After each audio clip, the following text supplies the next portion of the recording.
but Gi-hyun and 001 manage to save her life just in time. During the next round, player 95 trips before she can make it to the door, and the crypto bro, Myung-gi, takes her spot at the last second. Player 120 here is furious at him for getting her killed, but he argues that she wasn't going to make it anyway. So, technically, he saved their lives. And the others have to admit that he's actually right. The final round calls for just 2 players in each room, and 001 ends up finding a place with Gi-hyun's friend Young-bae. But another player actually gets there first. Without hesitation, player 1 breaks the guy's neck and takes the room for the 2 of them, knowing that it's the only way that they'll possibly survive. Back at the bunks, the crypto bro pulls his ex-girlfriend over for a private conversation, saying how he wants to give their relationship a second chance. He thinks that everyone will vote to end the game now that they've made enough money, but Thanos here notices what he's up to and decides to use it against him.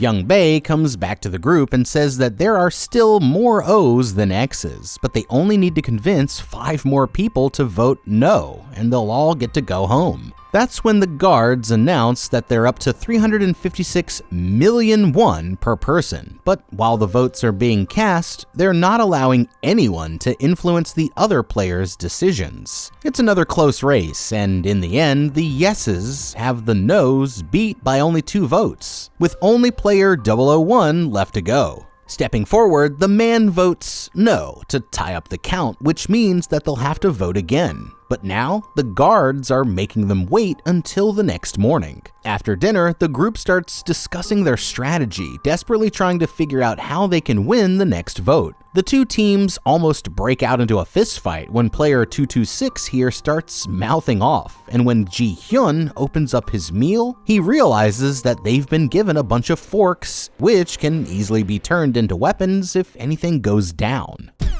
Okay, this situation is playing out exactly like we said before. Right now, they could all be walking away with 356 million won. That's almost 250,000 USD, which should be more than enough to get them back on their feet. Half of them want to take the money and go home, but they're being held back by the other half of players who are still so greedy that they're willing to risk everyone's lives for the chance at a bigger payout.